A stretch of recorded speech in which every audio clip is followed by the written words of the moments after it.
اچھا جی، میرے پاس اب بیان ہے شہباز شریف کا، اور ان کا کہنا یہ ہے کہ پلازے گرانے کا مقصد یہ ہے کہ آئندہ غیر قانونی تعمیرات جو ہے ان کو روکا جائے۔ یہ بڑا ضروری آسپیکٹ ہے جو اب تک ہم اس دیکھ رہے ہیں کہ اس ایشو کو تھوڑا سا پولیٹیسائز کیا جا رہا ہے، اس ایشو کو نیگیٹیولی پینٹ کیا جا رہا ہے، یہ نہیں دیکھا جا رہا کہ اس سے اثرات کیا ہوں گے۔ نو ڈاؤٹ ایک موقف تو یہ ہے، بعض لوگ یہ کہتے ہیں کہ اگر حکومت اس سے جرمانہ کر دیتی ان سب کے اوپر تو 24 ارب روپیہ حکومت کو وصول ہوتا، اور اب تک جو مجموعی طور پر جتنی انویسٹمنٹ کو نقصان پہنچے گا وہ کیلکولیشنز جو کر رکھی ہیں لوگوں نے وہ ہیں 1100 ارب روپے کا جو سرمایہ ہے وہ ڈوب جائے گا یہ پلازے گرانے کی وجہ سے۔ تو یہ تو ایک آسپیکٹ ہے، لیکن دوسرا آسپیکٹ ہے کہ کیا ہم 1100 ارب یا 24 ارب یا اس طرح کی کوئی فگر کوٹ کر کے ہم اپنے شہر کو بھدا اور بدنما ہونے دیں؟ یہاں پہ جتنا بھی شہر ہے وہ سب کا سب کھمبیوں کی طرح پلازے اگتے چلے جائیں اور وہ پھر جو جس کے دل میں آئے وہ بناتا چلا جائے۔ اچھا میرے دل میں ایک اور بات آتی ہے، میں سوچتا ہوں کہ یہ بڑا اچھا ہوا کہ میاں صاحب کے ان ایکشن آنے سے پہلے منار پاکستان بن گیا، شاہی قلعہ بن گیا، ہاں جی، اور وہ شملہ پہاڑی جو ہے وہ بھی میاں صاحب کی نظر میں ذرا زیادہ قادآور ہے، تو وہ بڑا اچھا ہوا، نہیں تو میاں صاحب نے تو ڈال رپھڑ دینا تھا۔ اچھا میں ذرا میاں شہباز شریف صاحب کو ایک مشورہ دینا چاہتا ہوں، وہ جب اپنے دفتر سے اپنے گھر جاتے ہیں نا جی تو ان کو غصہ چڑھتا ہے، ویسے بھی وہ بلڈ پریشر کے مریض ہیں، تو میں چاہتا ہوں کہ ان کو اپنی صحت کا خیال رکھنا چاہیے اور بلڈ پریشر نہیں چڑھنے دینا چاہیے، تو وہ سیدھے دیکھتے ہوئے جایا کریں، شیشے میں سے دائیں بائیں نہ دیکھا کریں، اونچی اونچی بلڈنگیں دیکھ کے ان کو غصہ چڑھتا ہے، تو اگر مناسب سمجھیں تو وہ جو گھوڑے نے اینک لگائی ہوتی ہے نا جی، وہ اینک لگا لیا کریں، اس میں سے سیدھا ہی نظر آئے گا، دائیں بائیں کا کچھ نظر نہیں آئے گا۔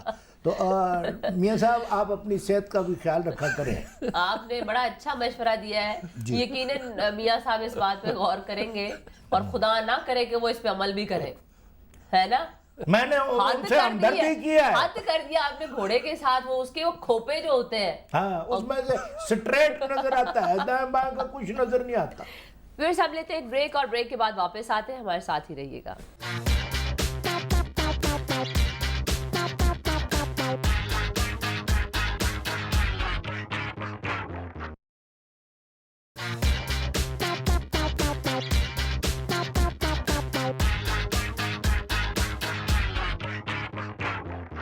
ویلکم بیک جی گل بات میں، اور آئیے بڑھتے ہیں کچھ اور بیانات کی طرف۔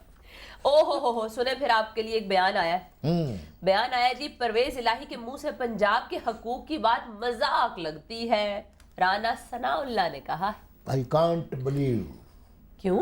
یہ رانا صاحب کہہ ہی نہیں سکتے چودھری پرویز الہی کے بارے میں، مطلب بہت اچھا بیان ہے یہ؟ اچھا ہے یا برا ہے، مگر ان کا متقع جو ہے وہ تو گورنر صاحب سے لگا ہوا ہے، وہ پرویز الہی کے بارے میں ایسی بات کیوں کریں گے؟ ہو سکتا ہے زبان پھسل گئی ہو، روز بیان دے دے کہ گورنر صاحب کے لیے۔ نہیں میں بلیو ہی نہیں کرتا ہے، سارا میرا مزہ کرکرا ہو جائے گا اگر یہ اس طرح کی یہ دونوں کی پارٹی جو ہے، دونوں کی جو آپس کی پیار محبت جو ہے اگر یہ کم ہو گئی رانا ثناء اللہ کی اور گورنر صاحب کی، تو میں تو I can't live without that۔ اچھا آپ کو کیا نقصانات ہوں گے اگر ان دونوں کی حالات بہتر ہو جائیں، یہ بیان نہ دیں، آپ کو کیا فرق پڑے گا؟ مجھ کو کیوں نہیں فرق پڑے گا، روز اتنے اچھے اچھے بیان آتے ہیں، بلکہ میں تو سمجھتا ہوں کہ جس دن پریس کی چھٹی ہوتی ہے نا جی اس دن پریس کی گورنر صاحب، چھٹی کسی دن بھی نہیں ہوتی، بات ہی ختم ہوگی، پریس کی چھٹی نہیں ہوتی۔ عید کے بعد چھٹی ہوتی ہے کہ نہیں ہوتی ہے؟ پریس کو چھٹی ہوتی جس دن شبرات ہوتی ہے اس کے اگلے دن چھٹی ہوتی ہے کہ نہیں ہوتی ہے؟ چند 14 اگست کو تم نے میری بات کو بیچ میں سے کیوں کاٹا اور دندیاں کیوں نکالتے ہو؟ دیکھیے وہ اخبارات کی چھٹی ہوتی ہے لیکن ٹی وی اپنا کام کرتے رہتے ہیں۔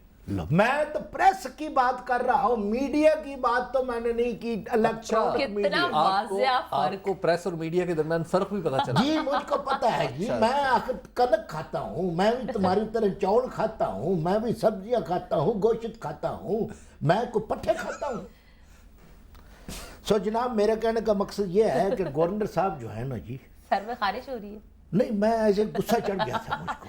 ابھی آپ کہہ رہے تھے شہباز شریف صاحب کو اپنی صحت کا خیال رکھنا چاہیے، وہ ہائی بلڈ پریشر کے مریض ہیں، تو آپ کے ابھی جو ہے نا ماتھا اس وقت لال ہو رہا ہے۔ لال ہو رہا ہے، میرے تو صحت مندی سے ہو رہا ہے جی۔ اوئے ہوئے ہوئے،